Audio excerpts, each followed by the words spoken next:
I was written out of the will for marrying beneath my status. Parents are now begging for help after losing everything in a bad investment. I, 32F, come from a wealthy, old money family. Growing up, I never wanted for anything material, but emotional warmth was in short supply.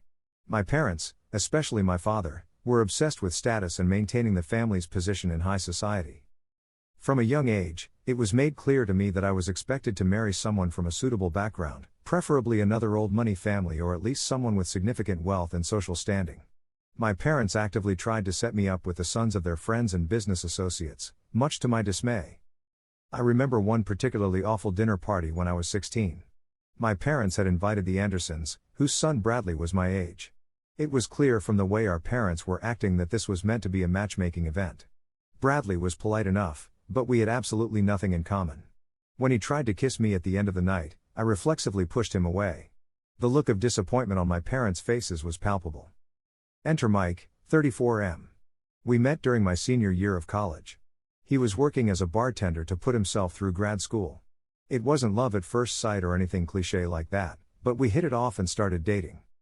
Mike was everything my parents would hate. He came from a working class background, had no family connections, and was pursuing a career in social work. But he was also kind, funny, hardworking, and treated me like a real person rather than a status symbol or a ticket to wealth.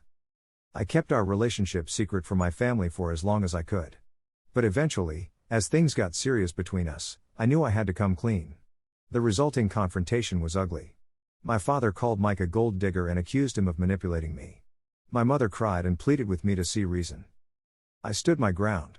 I told them I loved Mike and intended to marry him, with or without their blessing. My father's face turned an alarming shade of purple as he shouted that if I went through with this, I would be cut off entirely, no money, no inheritance, not even welcome in the family home. In that moment, looking at my parents' faces twisted with anger and disgust, something inside me snapped. I realized I didn't want to be part of this world anymore. I told them fine, if that's how they felt, I would gladly choose love over money. I walked out of that house and never looked back. Mike was horrified when I told him what happened and insisted I shouldn't give up my family for him. But for me, it wasn't really about choosing him over them, it was about choosing the kind of life and person I wanted to be. The next few years were tough. I had to learn to live on a budget for the first time in my life. No more shopping sprees or fancy restaurants. We lived in a tiny apartment and I got a job as an administrative assistant while Mike finished grad school. But despite the financial struggles, I was happier than I'd ever been. My parents stayed true to their word. I was removed from the will and they refused all contact. The only updates I got were through the family grapevine, cousins and aunts who disagreed with my parents' actions and kept in touch secretly.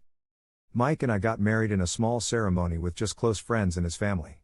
My side of the aisle was painfully empty, but Mike's warm, boisterous family embraced me as one of their own. Over time, things got easier. Mike established his career as a social worker and I discovered a passion for nonprofit work. We weren't rich by any means, but we were comfortable and fulfilled. We bought a modest house and had 2 beautiful children, Lily, 4F, and Ethan, 2M. I thought I had made peace with the estrangement from my parents. I missed them sometimes, especially after having kids of my own. But I knew I had made the right choice for me. Then, last month, I got a call that turned everything upside down.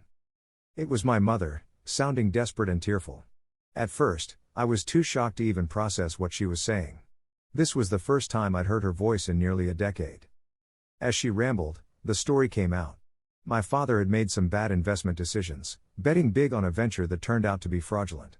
They had lost almost everything, the family estate, most of their liquid assets, even their social standing as the scandal became public. Now they were facing bankruptcy and potential legal troubles. My mother begged me to help them, saying they had nowhere else to turn. All their high society friends had abandoned them now that they were no longer wealthy.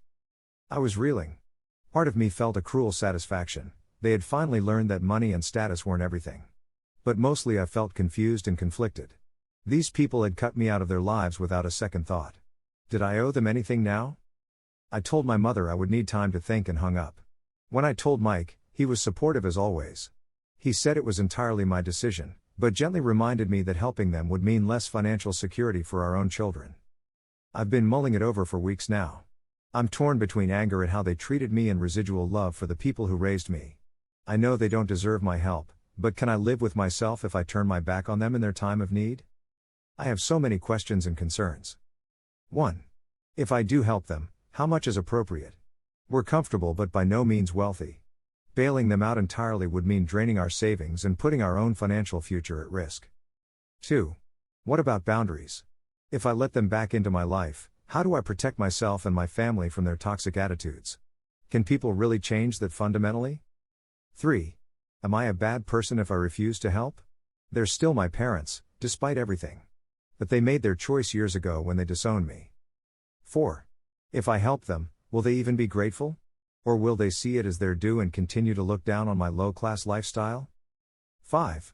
How do I explain this to my kids? They don't even know they have other grandparents. I'm really struggling with this decision and could use some outside perspectives. What would you do in my shoes? Am I obligated to help family no matter what? Or would helping them just be setting myself up for more pain? Edit. Wow, this blew up overnight. Thank you all for the thoughtful responses. I'm reading through everything and will post an update once I've made a decision. Edit 2. Update. Thank you again to everyone who took the time to offer advice and share their perspectives. It's given me a lot to think about. After long discussions with Mike and some soul searching, I've decided on a course of action. Here's my plan. 1. I'm going to meet with my parents in person, on neutral ground. I want to hear their side of the story directly and get a sense of whether they've genuinely changed or if this is just desperation talking. 2. I will not be offering financial assistance at this time. Many of you pointed out that it would be unfair to put my own family's security at risk, and I agree. 3. However, if the meeting goes well and I feel they are sincerely remorseful, I'm willing to offer some non-financial help. Connecting them with financial advisors and lawyers who might be able to help navigate their situation.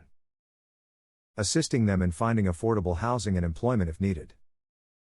Providing emotional support and rebuilding our relationship slowly. 4. Any help or renewed contact will be contingent on them sincerely apologizing for how they treated me and Mike. Acknowledging that their values and behavior were harmful. Agreeing to attend family therapy sessions with me to work through our issues. Respecting my boundaries and my life choices moving forward. 5. I will be setting very clear boundaries from the start. They will not be welcome in our home initially. Any meetings will be in public places. They will have no unsupervised contact with my children until I'm certain they can be trusted not to disparage our lifestyle or values. 6. I'm going to make it clear that this is their last chance. Any manipulative behavior, backhanded comments about my life, or attempts to guilt me into financial support will result in me cutting contact again, this time permanently. I feel this approach balances compassion with protecting myself and my family. It gives my parents an opportunity to prove they've changed without putting us at financial risk. If they take advantage of this chance and show real growth, perhaps we can slowly rebuild some kind of relationship. If not, I can walk away with a clear conscience knowing I tried. To those who shared stories of toxic family members never changing, thank you. Your experiences were a valuable warning and a big part of why I decided against offering money. To those who urged compassion and shared stories of reconciliation, thank you as well. You reminded me of the person I want to be, someone who can offer second chances when appropriate. I'll post another update after I meet with my parents to let you all know how it goes.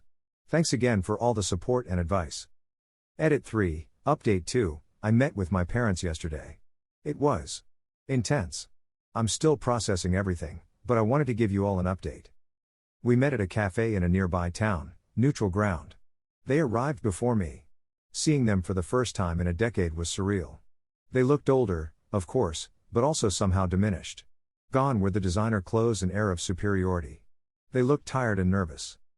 I had prepared myself for tears, anger, or manipulation. What I wasn't prepared for was the profound awkwardness. For several minutes, we just sat there, nobody seeming to know how to begin. Finally, my father cleared his throat and started to speak. He apologized, haltingly at first, then with increasing emotion. He admitted that losing everything had forced him to reevaluate his priorities. He said he was ashamed of how he had treated me and that he regretted every day of our estrangement. My mother was quieter, but she too apologized. She said she should have stood up to my father years ago, that she had always loved me but had been too cowardly to defy him. They asked about my life, my family. I showed them pictures of Mike and the kids. To my surprise, they seemed genuinely happy for me. My mother cried when she saw her grandchildren for the first time. We talked for hours. They filled me in on the details of their financial ruin. It was worse than I had thought. They were facing potential criminal charges due to some of my father's desperate attempts to recoup his losses. When the subject of help came up, I steeled myself for a difficult conversation. But to my shock, they didn't ask for money. My father said they didn't deserve my help after how they had treated me. They said they had reached out not for financial assistance, but because losing everything had made them realize that I was the only thing that truly mattered, and they hoped it wasn't too late to try to make amends. I was skeptical, of course. This seemed too good to be true. But as we continued to talk, I started to believe that their change of heart might be genuine. They didn't make excuses for their past behavior. They asked questions about Mike and seemed sincerely interested in getting to know the man I had chosen. By the end of our meeting, I was emotionally exhausted but cautiously optimistic. We agreed to take things slow.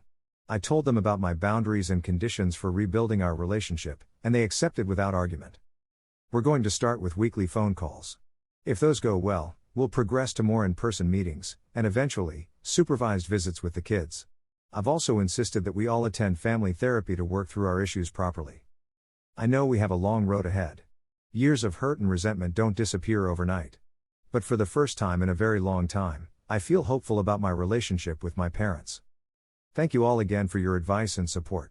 It really helped me approach this meeting with a clear head and firm boundaries. I'll post another update down the line to let you know how things are progressing. Edit 4, final update. It's been 6 months since my last update, and I wanted to share how things have developed. I'm happy to report that, so far, my parents seem to be genuine in their desire to make amends and rebuild our relationship. Our weekly phone calls have been going well. There have been some awkward moments and a few heated discussions as we work through our past issues, but overall, the progress has been positive. We've had several more in-person meetings, including a few with Mike present. To my relief, my parents have been unfailingly polite and respectful towards him. My father even pulled Mike aside at one point to apologize personally for his past behavior and thank him for making me happy. The family therapy sessions have been challenging but invaluable. Our therapist has helped us navigate difficult conversations and establish healthy boundaries. My parents are confronting a lot of their toxic beliefs and behaviors, which isn't easy for them, but they're putting in the effort. About 2 months ago, we felt ready for them to meet the kids. We had a picnic in a local park. I was nervous, but it went better than I could have hoped. My parents were wonderful with Lily and Ethan, and seemed to genuinely enjoy just being grandparents without any of the status concerns that used to dominate their lives. As for their legal and financial troubles, things are slowly improving. With the connections I provided, they've been able to secure solid legal representation. It looks like they'll avoid criminal charges, though they'll still face significant financial penalties. They've downsized to a small apartment and my father has swallowed his pride and taken a regular office job. They haven't asked me for money, sticking to their word.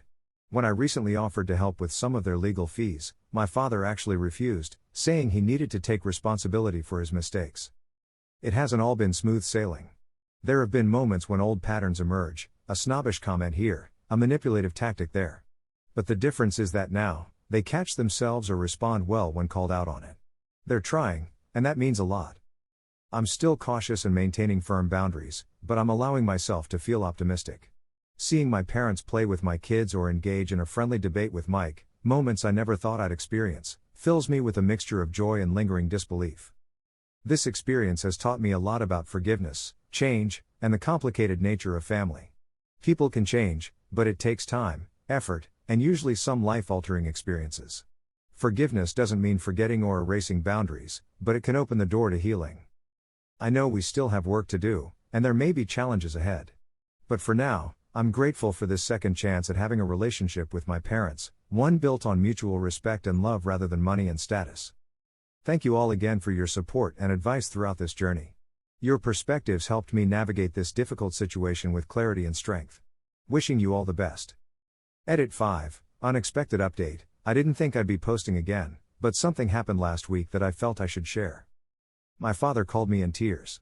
At first, I panicked, thinking something terrible had happened. But as he struggled to get the words out, I realized these were tears of joy and relief. Remember those legal troubles I mentioned? Well, it turns out that one of the connections I'd given them, a lawyer friend of Mike's, had been working tirelessly on their case.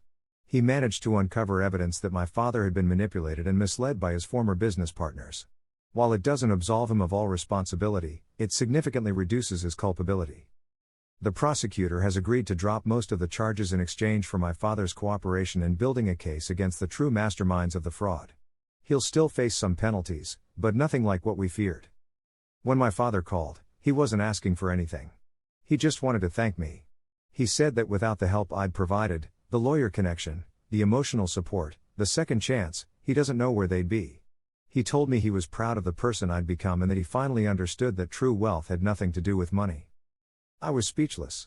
This was the father I had always longed for, humble, grateful, and genuinely proud of me for who I am, not what I represent.